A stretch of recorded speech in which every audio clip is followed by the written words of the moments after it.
சுவையான மட்டன் குழம்பு எப்படி செய்யறதுன்னு பார்க்கலாமா? இந்த மட்டன் குழம்பு இடியாப்பம் கூட வச்சு சாப்பிட்றதுக்கு ரொம்ப டேஸ்ட்டாக இருக்கும். செய்கிறதும் ரொம்ப ரொம்ப ஈஸி. வாங்க எப்படி செய்கிறதுன்னு பார்க்கலாம். ஒரு குக்கரில் தேவையான அளவு எண்ணெய் ஊற்றிக்கோங்க. அதில் பெருஞ்சீரகம் போட்டு பொரிய வச்சுட்டு பல்லாரி வெங்காயம் கொஞ்சம் அதிகமாக போட்டுக்கணும். ஒரு 4 பல்லாரி போடுங்க, அப்போ தான் சரியாக இருக்கும். 4 பல்லாரி போட்டு கண்ணாடி பதம் வர்ற வரைக்கும் நல்லா வதக்கிக்கோங்க. கண்ணாடி பதம் வந்ததுக்கப்புறம் பாதி பல்லாரியை என்ன செய்யுங்க, இன்னொரு கிண்ணத்தில் எடுத்துருங்க. எடுத்து ஆற வச்சுக்கோங்க. அந்த ஆறின பல்லாரியை ஒரு மிக்சி ஜாரில் சேர்த்து அது கூட ஒரு 7-8 முந்திரி பருப்பையும் ஊற வச்சு சேர்த்துருக்கேன். அதையும் சேர்த்து ரெண்டையும் நல்லா நைஸ் பேஸ்ட்டாக அரைச்சி தனியாக எடுத்து வச்சுக்கோங்க. குக்கரில் மீதி இருக்கிற பல்லாரியை நல்லா பொன்னிறமாக வதக்கிக்கிறணும். நல்லா பொன்னிறம் வந்ததுக்கப்புறம் தேவையான அளவு பச்சை மிளகாய், தக்காளி பழம் எல்லாம் போட்டு நல்லா வதக்கிக்கோங்க.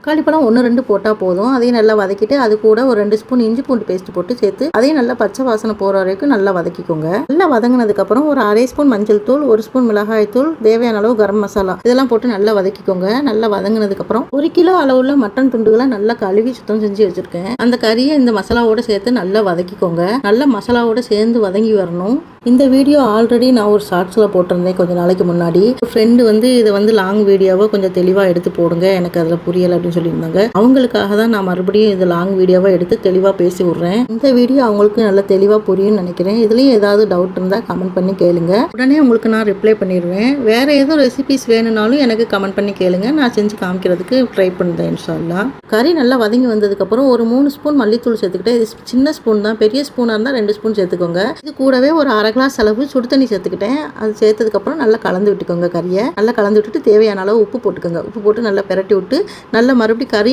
தண்ணி விட்டு வெந்து வர்ற வரைக்கும் வெயிட் பண்ணி நல்லா வதக்கிக்கோங்க. எல்லா மசாலாவையும் நல்லா வதக்கணும். நல்லா பொறுமையாக இந்தளவுக்கு கறியும் மசாலாவும் ஒன்று சேர்ற அளவுக்கு நல்லா வதக்கி செஞ்சால் தான் அந்த கறியோட டேஸ்ட்டு நல்லாயிருக்கும். கொஞ்சம் பொறுமையாக நல்லா வதக்கி செய்யுங்க. எதையுமே அவசரப்பட்டு செஞ்சால் அதோட டேஸ்ட்டு கம்மியாக தான் இருக்கும். கூடவே மல்லி இலைகள் சேர்த்துக்கோங்க. உங்ககிட்ட புதினால இருந்தால் கூட சேர்த்துக்கலாம். மல்லி இலைகள் கொஞ்சம் அதிகமாக சேர்த்து நல்லா வதக்கி விட்டுக்கோங்க. வதக்கி விட்டுட்டு நம்ம அரைச்சி வச்சுருக்கோம் பார்த்தீங்களா மிக்சி ஜாரில் வெங்காயமும் முந்திரி பருப்பும், அந்த பேஸ்ட்டை இதோடு சேர்த்துக்கிறணும்.